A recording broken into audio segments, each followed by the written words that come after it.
It's called Masaka Kids, A Rhythm Within. It's in Uganda, I think. It's a short film, so we don't know how long or what the ins and outs are. We know Harry's been in Africa recently. Yeah.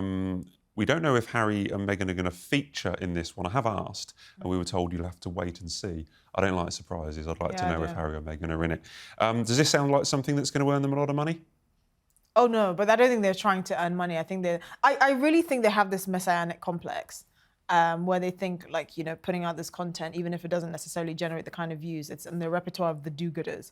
I just think, having grown up in Ghana and having seen kind of these UNICEF ads of starving, emaciated African children with flies around their faces, or the camera zooming in being give to us and stuff like that, and knowing kind of the background that Harry comes from, I really hope this isn't that. I don't mind if it's not entertaining or anything like that, but I don't want it to veer into the outdated and outright disrespectful. It can look into kind of white saviour complex. Yeah, exactly, and then not in a way that I'm disparaging their will to try and do good, but I think they have to be very conscious of that. And I think with the reason why I'm saying this is because I think the Sentebale charity and his approach to it is quite telling. He didn't go to sub-Saharan Africa for 5 years until he was invited by Sophie Chandoka, who he basically had that falling out with. And I think that's quite telling, because if you have this charity and it's your flagship charity and you're saying how much good you're doing, I think it's quite telling when you don't actually even visit the region and you basically let your minions on the ground handle it. And then when things are not going your way, you're so affronted by it. I just think, well, you weren't even doing the real work. Were you actually invested in this?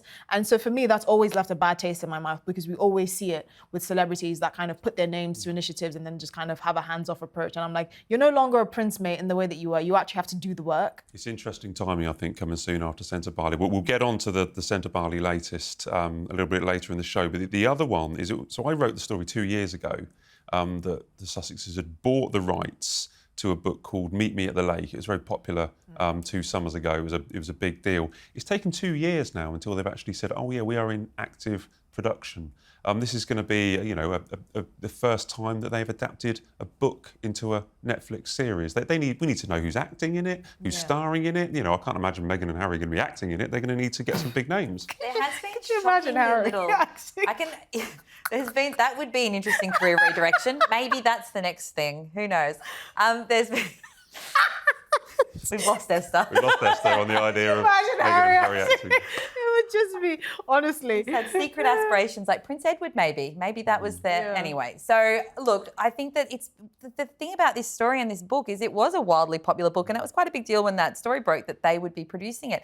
Shockingly little information has been released. So even though they're saying it's in active development, I still find it odd that we don't know more about it at this point. So I'm sort of not really holding my breath for it to be released. But no, I've waited too long to find out details. Yeah. I mean, Hollywood films get shelved all the time until the time is right, and so this is not surprising. And maybe Netflix are the one holding it up. Maybe everything is good to go, or maybe we know that Meghan likes to be quite meticulous. This is what I was saying before. I would be really interested to see her kind of directing chops, if this is actually something she's going to be behind the camera for, because it is going to be interesting. She has been not acting for a while now, for quite some time, and you kind of get a bit rusty, and she's been trying all her hands at all these business ventures. So I'd be curious to see what she actually thinks and the audience would want to see now from her, as ever, sort of with love. I'm sorry, I'm going to keep asking you, with the love Meghan, clearly had time before the camera should be ending soon. Well, it's been full steam ahead on With Love, Meghan. So possibly the reason that we don't know more about it, I suppose, is that maybe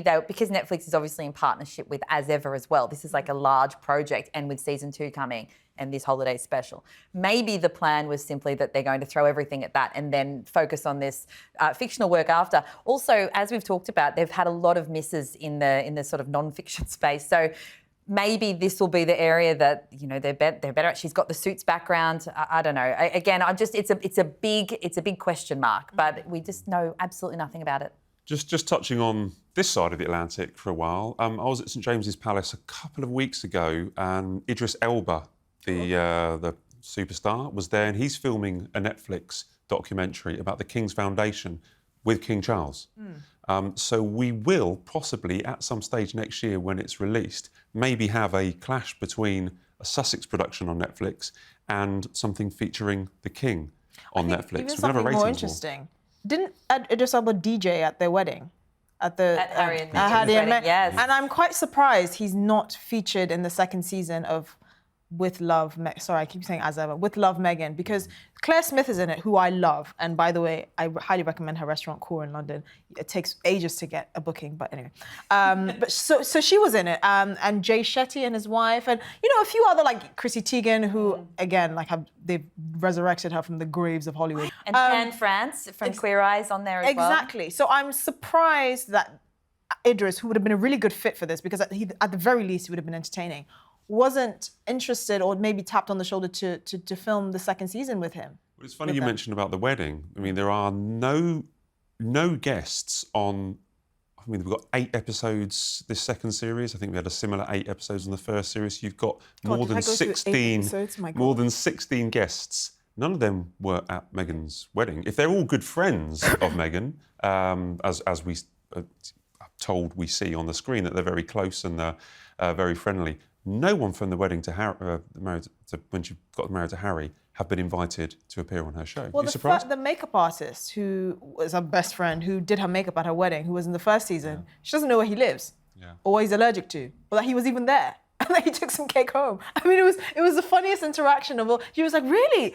You were there?" Like it was selective amnesia. So I feel like she didn't really connect with the people that she invited. So what's the point in bringing them onto the show? Could it be a hit or miss? With the guests, I would have thought the Netflix crossover, Suits is still a huge hit on Netflix. I'm currently rewatching it. Really is a great show. Sorry. But she had, many of the cast members were at the wedding, and Abigail Spencer was on season 1. But that sort of feels like a missed opportunity to have, to bring in some of the cast that were guests at the wedding that obviously either were or are friends with Meghan and Harry now. To have them on this Netflix series would have made sense to me as well. In terms of Idris Elba teaming up with the King, it's quite a nice one because it's so personal to him. They're speaking about what was then the Prince's Trust and how it helped him in his early career and for him to get to where he is today, which is obviously a hugely successful actor. So I can see why he's sided with the King on that project. But I love that Netflix has gone from having The Crown as their big jewel in the crown, I'm so sorry, to having just this suite of royals on their roster. So they've really stayed in that space. I don't think Meghan actually has any contact with her cast members from Suits, because I remember one of the cast members said she changed her number and kind of just went completely. But they were at the wedding, to Matt's point. They were all, most of them were at the wedding. There were loads of people at the wedding that were just embellishment. I mean, she had one or two members of her family, I think her mum and a cousin. And then everyone else was just all these Clooney, Amal Clooney, these busybodies that wanted to kind of hang around Windsor to say that they were at a royal wedding. They were not anyone that's actually in her ecosystem. While we're talking about the guests, and we'll move on to the trailer in a minute, but while we're talking about the guests that are appearing on this show, one of them is Jose Andreas, who has worked with Harry and Meghan in the past. They've linked up with his kitchen charity that he does, his celebrity chef in America. He's actually on Prince William's Earthshot Prize Council. Okay. Oh. I don't know, so to be honest, and maybe this is because I don't like to give credit lightly. I don't know how much thought goes into this. I don't know how much they think of like the overlap between what the royals are doing. I think they kind of just think it's our thing because you have to be quite cerebral about it. You have to follow what the royal family is doing to the T, find people that are available and kind of match up your schedules. I just don't think Harry and Meghan are that clever to do it like that. There's only a small pool, you think? No, I really do. I don't think the kind of thought that you would need to go into matching up your schedules or having a potential clash so that people think, oh, you're doing this at the same time as the royal family. I just don't think they do that.